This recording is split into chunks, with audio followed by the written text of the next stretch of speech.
Oi, mais uma vez aqui, o Adriano Viana, sou administrador do canal Conceito Bíblico e estou aqui mais uma vez para cumprir um desafio, né? Um desafio que eu propus para mim mesmo, que é estudar o livro de Daniel, né? Detalhe por detalhe, né? Vamos começar toda a controvérsia que existe em torno do livro de Daniel antes de necessariamente começarmos a entrar nos textos bíblicos, né? Ainda temos muitos vídeos ainda antes de começarmos a entrar nos textos bíblicos e tem algumas questões que nós precisamos abordar, ok? Para nós começarmos a pisar ali em terreno sagrado, que é o livro do profeta Daniel, para não pisarmos errado. Irmão e amigos, eu quero agradecer aqui desde já, porque no último vídeo que eu gravei, eu anunciei para vocês que nosso canal já tinha 370 inscritos. Agora eu quero anunciar para vocês que nós chegamos a 380, né? 380 inscritos. Então, para esses novos e os demais que estão inscritos no canal, eu digo e repito o que eu falei para os outros. Sejam muito bem-vindos a esse canal, o canal Conceito Bíblico. E nesse canal você vai ficar conhecendo, vai ficar sabendo muito sobre, especialmente agora de início, do livro de Daniel. Então, se você também ainda não é inscrito, você que está assistindo esse vídeo no YouTube, ou que esteja assistindo aí no Twitter, ou quem sabe no Facebook, logo acima aqui desse vídeo vai estar um link que vai direcionar você até o nosso canal para você se inscrever, ok? Então se inscreva, ative as notificações, curta os vídeos e compartilhe com seus amigos nas redes sociais, ok? Amigos, no tema passado nós estudamos um pouquinho a respeito, tratamos de uma questão com respeito ao livro de Daniel. O livro de Daniel é do 2º ou do 6º século. E vimos a importância que tem de nós sabermos a respeito dessa data, né? Hoje nós vamos continuar aquele tema e vamos tratar especificamente do tema tese exílica, aquele que nós começamos lá, falamos um pouquinho, né, dessas duas teses que permeiam ali o livro de Daniel, que alguns estudiosos dizem, não, a tese defende a tese exílica, outros estudiosos defendem a tese macabeia. A tese exílica diz que o livro de Daniel, e que inclusive o seu autor foi o homem chamado Daniel, o profeta, o estadista Daniel, e que foi escrito no 6º século. A tese macabeia não, diz que foi um aglomerado de autores, né, que lá no final, no período macabeu, assumiu um pseudônimo de Daniel, com o nome de Daniel, reuniu todo esse material e apresentou o que nós temos hoje do livro conhecido como Livro de Daniel, ok? Então tem essas duas teses.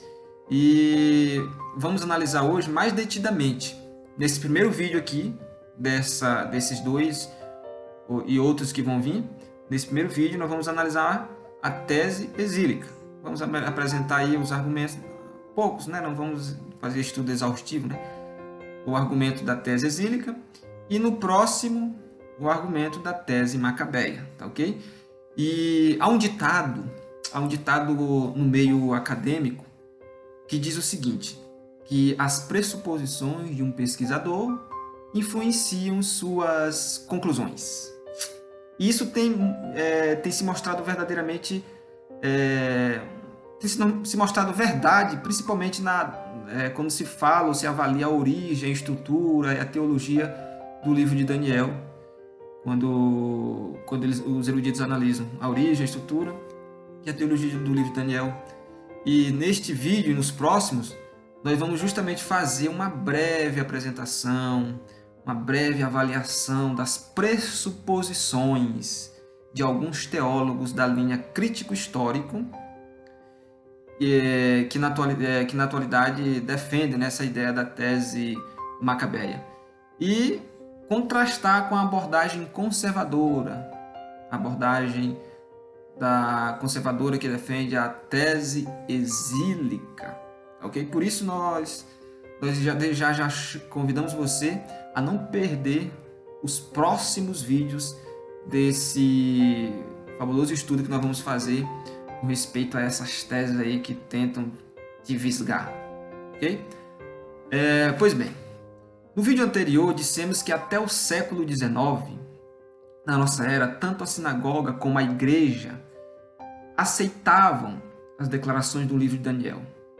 Aceitavam que o escritor era um cativo judeu chamado Daniel, tal, que foi crescendo ali no reino e que testemunhou belamente da fé que ele tem no nosso Senhor e Salvador Jesus. E essa é a tese exílica. E de acordo com os defensores dessa tese, o escritor dos relatos autobiográficos do capítulo 7 a 12 é idêntico a Daniel, que de acordo com a primeira metade do livro, dos capítulos 1 a 6, como eu falei, foi levado prisioneiro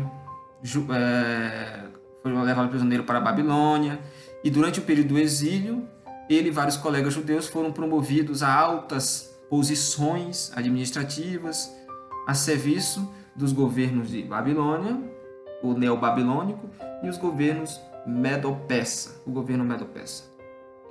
Nós sabemos que, pela leitura aí do livro, esse mesmo Daniel professou ter várias visões, sonhos dados por Deus, os quais, juntamente com essas visões e sonhos, ele apresentou as interpretações ou a interpretação desses sonhos e visões que descrevem eventos que se estendem desde sua era contemporânea, tá?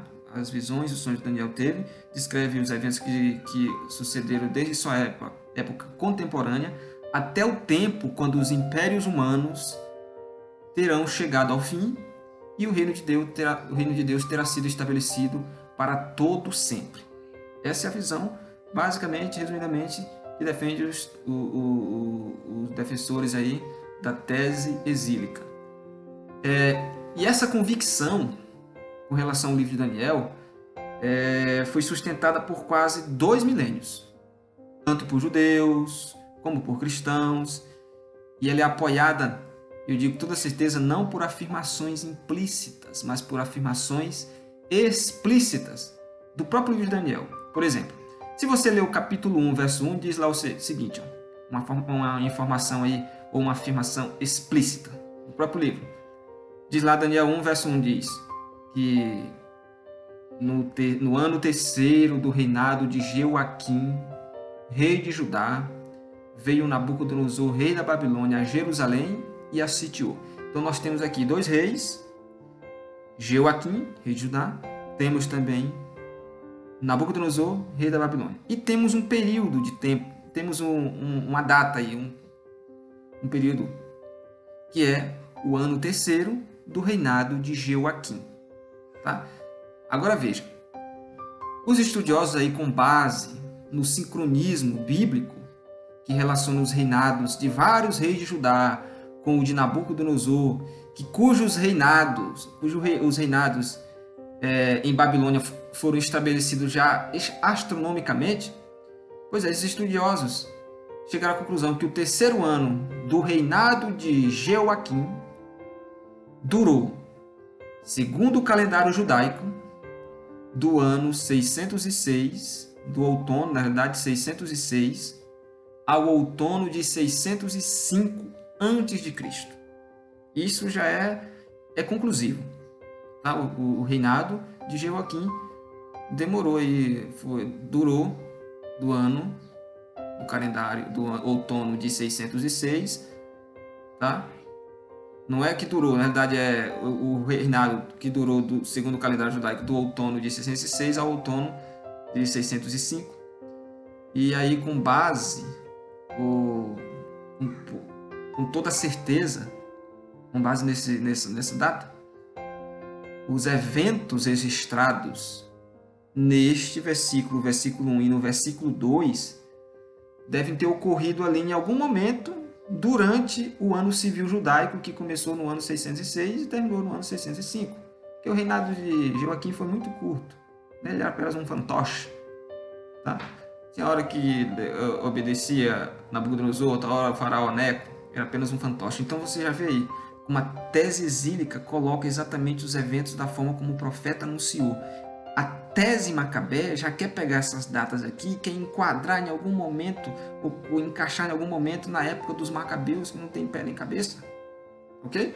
Então, temos aqui uma afirmação explícita que nos apresenta aí o nome de personagens, Joaquim, Nabucodonosor, uma data em que aconteceu o cativeiro, deu início ao cativeiro, 605, ok? Mas tem mais informação, e nós podemos extrair mais desse verso, por exemplo, agora o verso 2, informação de tempo que vai nos ajudar justamente a situar o livro de Daniel no 6º século. Quais são essas informações? O verso 2 diz, ó, o Senhor lhe entregou nas mãos a Jeoaquim, rei de Judá, e alguns dos utensílios da casa de Deus. A estes levou-os para a terra de Siná, para a casa do seu Deus, e os pôs na casa do tesouro do seu Deus. Daniel 1, verso 2, diz isso, né? Que é a continuação do verso 1. Agora a pergunta é, que ano foi esse que Nabucodonosor levou para a terra de Siná, para a casa do seu Deus, os utensílios da casa de Deus? Qual foi esse ano? E para respondermos essa pergunta, nós temos que entender o seguinte, que houve três ocasiões em que os caldeus levaram utensílios sagrados para a Babilônia. A primeira ocasião, ou a primeira campanha que registra aí que os caldeus levaram os utensílios sagrados para a Babilônia, é o que está registrado lá no verso 1. No ano terceiro do reinado de Joaquim veio Nabucodonosor, rei da Babilônia, a Jerusalém, e a sitiou. O ano a gente sabe lá. Qual foi a primeira ocasião? No ano 605. Segunda, quando Jerusalém foi tomada no fim do reinado de Jeoaquim. Ok? Foi tomada no fim do reinado de Jeoaquim, em 597 a.C. Isso está registrado, sabe onde? Lá em 2 Reis 24, versículo 13. Tem muita informação interessante que diz assim, ó, no verso 13. Diz que, vou começar a ler no verso 11. Nabucodonosor, rei da Babilônia, veio à cidade quando seus servos a sitiavam. Então subiu Joaquim, rei de Judá, a encontrar-se com o rei da Babilônia. Ele, sua mãe, seus servos, seus príncipes, seus oficiais e o rei da Babilônia, no 8º ano do seu reinado, e o levou cativo. Levou dali todos os tesouros da casa do Senhor e os tesouros da casa do rei, e segundo tinha dito o Senhor, cortou em pedaços todos os utensílios de ouro que fizera Salomão, rei de Israel, para o templo do Senhor. Transportou toda a Jerusalém, todos os príncipes, todos os homens valentes, todos os artífices e ferreiros, ao todo 10.000. Ninguém ficou senão o povo pobre da terra. E aí o verso continua, que é um verso assim, muito rico e inspirador. Tá? Então, a informação de quando Jerusalém, a segunda ocasião foi quando Jerusalém foi tomada no fim do reinado de Jeoaquim, em 597 a.C. É o que está registrado em 2 Reis, capítulo 24, verso 13. E levou dali todos os tesouros da casa do Senhor e os tesouros da casa do rei. Segundo tinha dito, cortou em pedaços todos os utensílios de ouro que fizeram ali o rei Salomão, e levou esses tesouros da casa do Senhor para Babilônia. Ok? A terceira, lembrando, 597, segunda. A terceira ocasião em que os caldeus levaram utensílios sagrados para a Babilônia foi no fim do reinado de Zedequias. Sabe quando? Em 586 a.C. Após ali longo cerco, Jerusalém foi tomada, foi destruída, como diz lá 2 Reis, capítulo 25, 2 Reis, capítulo 25 e versículo 8 a 15. Não vou ler todo não, mas diz assim, ó, 25, 8 a 15, diz lá que foi no 7º dia do 5º mês, no ano 19º de Nabucodonosor, rei da Babilônia, Nebuzaradan, chefe da guarda e servidor do rei da Babilônia, veio a Jerusalém e queimou a casa do Senhor e a casa do rei, como também a todas as casas de Jerusalém. Também entregou às chamas todos os edifícios importantes. Todo o exército dos caldeus que estava com o chefe da guarda derribou os muros em redor de Jerusalém, os mais do povo que havia ficado na cidade e os desertores que se entregaram ao rei da Babilônia, o mais da multidão, Nebuzaradan, o chefe da guarda, levou cativos. Porém, dos mais pobres da terra deixou o chefe da guarda ficar alguns para vinheiros e para lavradores. Cortaram em pedaços os caldeus as colunas de bronze que estavam na casa do Senhor, como também os suportes e o mar de bronze que estava na casa do Senhor, e levaram o bronze para a Babilônia. Veja, levaram também as panelas, as pás, as espervitadeiras, os recipientes de incenso, todos os utensílios de bronze com que se ministrava. Tomou também o chefe da guarda os braseiros, as bacias e tudo quanto fosse de ouro e de prata. Quanto às 2 colunas, ao mar e ao suporte que Salomão fizera para a casa do Senhor, o peso do bronze de todos estes utensílios era incalculável. Então, nessa terceira viagem, foi isso que Nabucodonosor levou. Então, resumindo, houve 3 ocasiões em que os caldeus levaram utensílios sagrados para a Babilônia. A primeira em 605, registrada em Daniel 1, verso 1. A segunda em 597 a.C., registrada em 2 Reis 24, versículo 13. E a terceira em 586, que está registrado lá em 2 Reis, capítulo 25, 8 a 15. Tem muito mais versos que registram essa ocasião aí, ou essas ocasiões. Tem muito mais, mas por causa do tempo, nós colocamos só esses 2. Ok? Então, teve-se essas invasões. Então, a pergunta, se houve ocasiões, nesses 3 momentos em que foi levado utensílios. Veja como é um período ali em que, digamos, Daniel estava, estava vivo, com certeza. Não é algo que, como querem os defensores da tese macabeia, jogar para um período como se fosse um escritor ali, que escreveu isso ali, outro pegou um ponto aqui, outro acolá, e agora chegamos na época dos macabeus, reúne, assume o nome de Daniel e escreve. Não tem nada a ver com o livro de Daniel, é bem consistente, a história bíblica é bem consistente e nos dá as datas, tudinho, e nós já sabemos hoje pela astronomia, né, o período de tempo de cada um dos reinados dos reis de Babilônia como de Judá. Ok? Já temos tudo registrado isso aí. Aí contra isso eles não têm argumento e calam-se.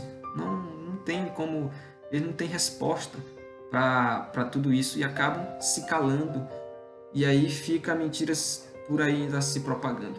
Ok? Não tem resposta, porque a Bíblia é muito clara, que o livro de Daniel foi escrito, né, pelas provas que temos na Bíblia, foi escrito no 6º século, no período do cativeiro babilônico, por um profeta chamado Daniel, estadista, ok? Que teve visões e sonhos e que descrevem os eventos da sua época e que esses eventos vão se cumprindo no decorrer da história até o estabelecimento do reino eterno de Cristo. Essa é a ideia, esse é o ensinamento bíblico, ok? Com respeito a esse tema. Agora, outra afirmação explícita de que o livro de Daniel foi escrito no período exílico é o que nós temos em Daniel 1, verso 21, que diz assim, ó: depois Daniel foi levado, foi trago de Judá, né? Foi levado para a Babilônia, mais ou menos 1.500 quilômetros caminhando a pé, ou no lombo de animal, mas ele foi levado para a Babilônia, chegou em Babilônia, passou por aquele teste, aquelas provas, recusou comer aqueles alimentos que foi oferecido a ele por aquele período de tempo. Aí Daniel foi promovido com mais os seus amigos. Aí no verso 21 do capítulo 1 diz assim, ó, tem um detalhe muito interessante, apresenta um rei e apresenta uma data, ok? Diz assim, e Daniel continuou até ao 1º ano do rei Ciro. Quem é o rei? Ciro. Quando Daniel foi levado cativo para a Babilônia, que era o rei que dominava Babilônia, Nabucodonosor, ok? Foi Nabucodonosor. E aí, quando Daniel estava quase chegando no final da sua vida, que Babilônia cai e os medo-persas derrotam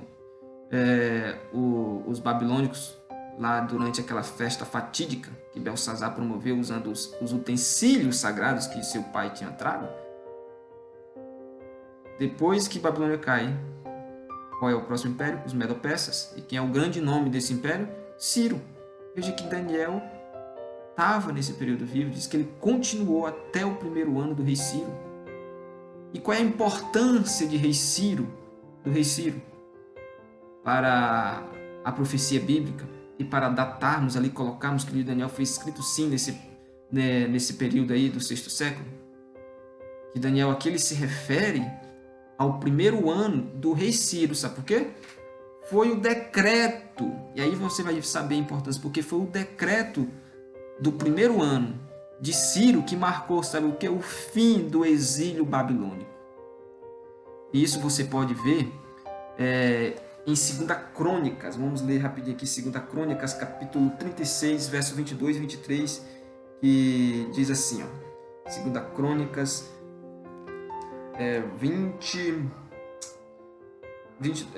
36, verso 22 a 23. Diz assim, porém,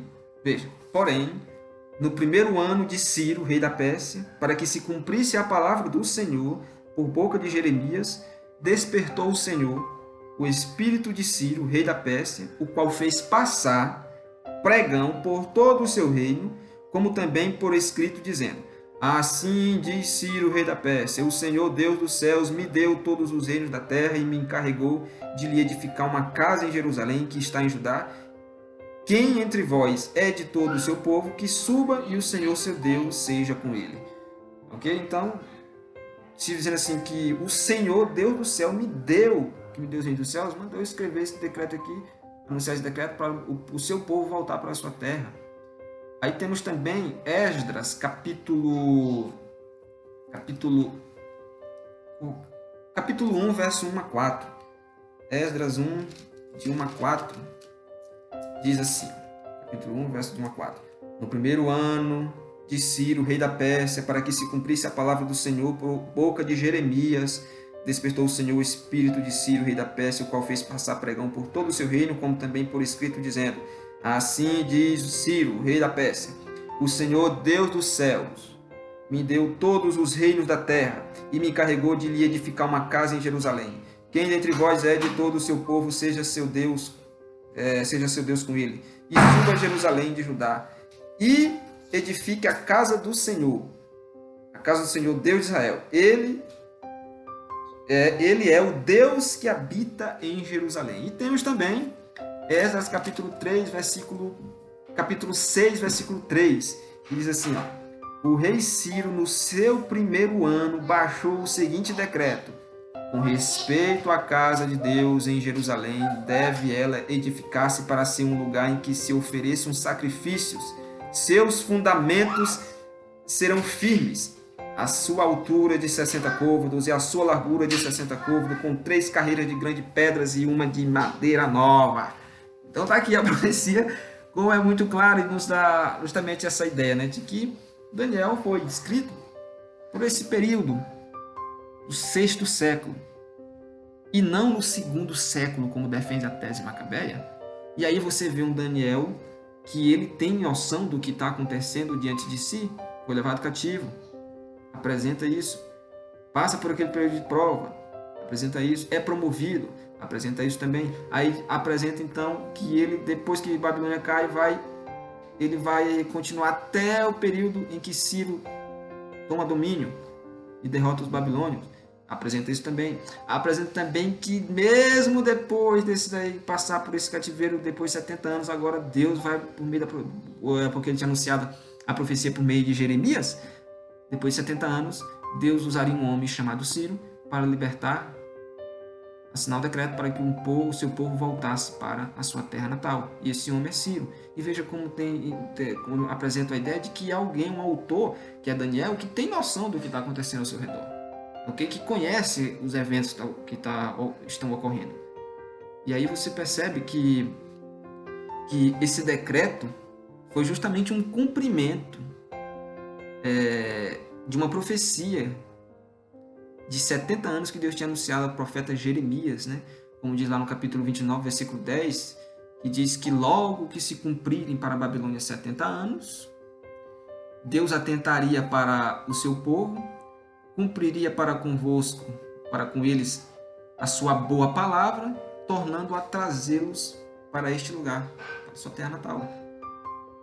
Então, aqui nós podemos ver o seguinte: Daniel viveu no exílio, desde o primeiro cativeiro em 605 a.C., até o tempo em que o decreto foi feito por Ciro, provavelmente no verão de 537 a.C. Daniel estava vivo no início do exílio e cerca de 70 anos depois, na época dos persas, e que esse versículo também nos dá, sabe o quê? a data que explica o uso de empréstimos do idioma persa. Daniel outra vez ocupava um cargo oficial sob o domínio persa e pouco depois ali da queda de Babilônia. E na Pérsia, Daniel foi colocado como um dos 3 presidentes aos quais os sátrapas, você se lembra disso, como está em Daniel 6, verso 2, os quais os sátrapas dessem conta para que o rei não sofresse dano algum. Tudo isso aqui, ó, perfeitamente registrado. Perfeitamente registrado. E aí, você vê que o contato com esses oficiais, sem dúvida, lhe acrescentou, sabe o que é o vocabulário? Palavras persas usadas na composição de seu livro. E eram essas palavras que os defensores da tese Macabé usavam como argumento para dizer que o livro de Daniel tinha sido escrito no 2º século. Mas temos outros exemplos de textos que nos apresentam que os eventos descritos no livro de Daniel se estendem desde sua era até o tempo quando os impérios humanos terão chegado ao fim e o reino de Deus terá sido estabelecido. Ok? Aí você pode ver vários textos. Por exemplo, nós podemos citar aqui Daniel 2, verso 1. Daniel 2, verso 1 fala lá. Eu vou ler para vocês rapidinho aqui. Daniel 2, versículo 1 diz que no 2º ano do reinado de Nabucodonosor teve este um sonho e seu espírito se perturbou e passou-se o sono. Veja como apresenta rei, como apresenta data, um período, um tempo. E aí podemos ver também outra questão interessante, outro texto, que é o que nos apresenta, é o capítulo 7. Eu vou ler aqui alguns versículos para você, eu faço uma breve explicação. O capítulo 7 de Daniel, verso 1 e verso 2, que diz assim: no 1º ano de Belsazar, veja ano e apresenta o rei da Babilônia, teve Daniel um sonho e visões ante seus olhos. Quando estava no seu leito, escreveu logo o sonho e relatou a suma de todas as coisas. Falou Daniel e disse: eu estava olhando durante a minha visão da noite, e eis que os 4 ventos do céu agitavam um mar grande. Aí você lê o capítulo 8, verso 1, diz: no ano 3º do reinado do rei Belsazar, Daniel tive uma visão, depois daquela que eu tivera no princípio. Aí o verso 1 do capítulo 9, no 1º ano de Dario, rei de Assuero, filho de Assuero, da linhagem dos Medos, o qual foi constituído rei sobre o reino dos caldeus. Aí o verso 1 do capítulo 10, no ano 3º de Ciro, rei da Pérsia, foi revelada uma palavra a Daniel, cujo nome é Beltesazar. A palavra era verdadeira e envolvia grande conflito, e ele entendeu a palavra e teve a inteligência da visão. O que nós podemos extrair aqui de informação desses versos que foram apresentados? Que sempre apresenta o rei, sempre apresenta a data e apresenta uma visão, né, que Daniel tinha. Por exemplo, no capítulo 2 apresenta lá uma estátua que Nabucodonosor sonhou, tal, com 4 metais, e aí Daniel vem, depois interpreta, olha, esses metais representam reinos, e o primeiro representa o primeiro reino, cabeça de ouro representa a Babilônia, a Medopécia, o peito e braços de prata, aí vem a Grécia, vem os quadris de bronze, aí vem o Império Romano, as pernas de ferro, e os pés misturados com ferro e barro, representa a Europa dividida. Okay? A Europa dividida. Aí Babilônia domina do ano 605 a 539 a.C. Aí Babilônia cai em 539, quem assume são os Medo-Persas em 539 e vai até 331 a.C. Aí a Grécia é quem vai vencer os Medo-Persas em 331 e vai dominar até o ano 168 a.C. Aí depois da Grécia, a história não nega isso. Depois da Grécia, quem surge? Vai ser o Império Romano, que vai derrotar os gregos em 168, se não me engano, na Batalha de Pydna, 168 a.C., e vai dominar até 476 d.C. Ok? Isso que você pode extrair do capítulo 2. Veja como é uma visão progressiva que vai mostrando os eventos desenvolvendo no decorrer da história até o estabelecimento do reino eterno de Cristo. Porque no capítulo 2 apresenta uma pedra cortada sem auxílio de mão que atinge a estátua nos pés e a estátua é esmiuçada e aquela grande pedra se torna uma montanha que representa justamente o reino eterno de Cristo, que jamais terá fim, não vai passar o seu poder não vai passar para nenhum outro império diferente dos outros impérios. E aí essa visão, né, completando agora, pulando para o capítulo 7, que eu li também, apresenta agora Daniel tendo esse sonho, no capítulo 7, com 4 animais, um leão com 2 asas, um urso com 3 costelas na boca, se levanta de um lado, um leopardo com 4 cabeças e 4 asas, um animal terrível espantoso com 10 chifres, aí de uma cabeça do animal terrível espantoso se levanta um chifre pequeno que derruba 3, tá ok? E aí apresenta também a visão de o Filho do Homem indo nas nuvens do céu até o ancião de dias, e aí diz que no final desse processo o reino será entregue aos santos do Altíssimo. Então você vê aqui no capítulo 7, repete-se a mesma sequência do capítulo 2. Capítulo 2. Só que acrescenta-se detalhes. Representa o mesmo império, Babilônia, representado pelo o leão. Aí o Império Medo-Persa o urso com 3 costelas na boca. Aí depois você vai ver o leopardo representa ali justamente a Grécia, tá? Que depois apresenta as 4 cabeças, e você vê as 4 cabeças, que é justamente o Império Grego dividindo-se, né? Depois que Alexandre o Grande morre, e aí o Império Grego se enfraquece, e aí vem quem?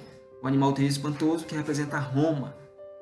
E aí acontece, para quem que Roma perde o Império? Para nenhum, mas sim para tribos bárbaras, representadas em um total de 10 por tribos bárbaras. E aí tribos bárbaras invadem, e vai essa queda do Império Romano 476. 476. E aí acontece que diz a profecia que um chifre pequeno, que nós já sabemos, eu vou explicar para vocês depois, como chegar a essa conclusão, o chifre pequeno, que representa Roma papal, derruba 3 tribos arianas que eram eram contra, né, ao que o sistema papal apresentava. Aí o império era o que impedia o chifre pequeno de subir com força. Aí esse chifre pequeno, ele derruba 3, e aí começa, estou resumindo o resumo do resumo, começa então a supremacia papal. E a profecia de Daniel 7:25 diz que seria por quanto tempo o domínio desse chifre pequeno? Temos metade de um tempo. E aí, trocando em miúdos, em princípio profético, que eu vou ensinar a vocês também mais futuramente, vai ser 1260 anos. E começa em 538, quando a última tribo ariana cai, né? E vai dominar até 1798. 1260 anos. Né? Tempos e tempos, metade de tempos, a gente vai aprender futuramente. 1260 anos. E aí você vê, ó, começa na época de Daniel, vai se desenrolando, se cumprindo até o tempo do fim. Aí você sabe que em algum momento depois de 1798 seria instalado ali, seria colocado um tribunal divino para punir o chifre pequeno, em algum momento. E aí essa resposta, essa pergunta, ela é dada no capítulo 8, Daniel 8:14, ok? Então, resumindo aqui, basicamente o que eu estou falando é que a profecia ela começa a se cumprir na época do profeta e vai se desenrolando até o final do tempo, tá ok? Até o estabelecimento do reino eterno de Cristo. É como se fosse um rio. Um rio nasce numa montanha e você sabe exatamente onde ele nasce, qual é o seu meio e qual é o fim, e onde ele deságua. Assim é a profecia bíblica apresentada no livro de Daniel. Aí, meu irmão, o ponto de vista foi justamente esse ponto de vista, o ponto de vista da tese exílica, foi justamente chamado por esse nome, porque o livro de Daniel tem sua origem no 6º século antes de Cristo. Diferentemente da tese macabeia, que quer confinar o livro de Daniel no 2º século antes de Cristo. E assim, com essa perspectiva da tese exílica em mente, a partir dela, a origem, a autoria, a composição, o propósito do livro fica muito mais razoavelmente claro na nossa mente. Agora, a título de curiosidade,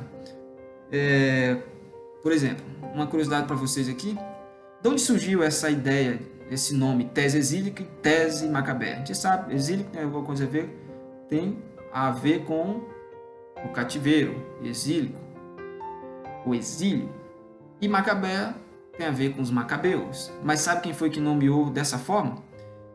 Essa designação tese exílica e tese macabeia foram sugeridos por 3 estudiosos, né? Que escreveram um livro aí em alemão, The Books de Daniel, que foi o Klaus Koch, Till Neuwirth e George Tubach. Estou tentando falar aqui, não sei falar alemão não, né? George Tubach, que, se eu não me engano, eles eram teólogos alemães e suecos. E isso foi sugerido pela primeira vez em 1980, nesse livro The Box de Daniel, que significa o livro de Daniel, tá? Pela primeira vez. Então, meu amigo, você que nos acompanhou até agora, não se esqueça. Isso aqui é um estudo que nós estamos fazendo vagarosamente para tentarmos tentar desmistificar vagarosamente aqui o que o livro de Daniel nos apresenta, tá? Estamos estudando as teses que tem em torno desse livro e queremos que você capte a ideia que nós estamos tentando apresentar. Hoje nós abordamos especificamente a tese exílica. No próximo vídeo vamos tratar especificamente da tese macabeia. E vamos ver o que ele defende, quais são os textos que ele defende, e vamos apresentar para você depois uma análise dessa tese exílica. Agora veja, eu quero que você se inscreva no canal, você que está assistindo esse vídeo pela primeira vez. Compartilhe com seus amigos. E não perca as nossas próximas transmissões que pretendemos fazer no nosso canal Conceito Bíblico. Por isso contamos com sua participação. Muito obrigado mais uma vez, tá ok? Ative as notificações aí, compartilhe os vídeos com seus amigos e nos ajude nessa caminhada ao lado do nosso Senhor Jesus Cristo. Amém?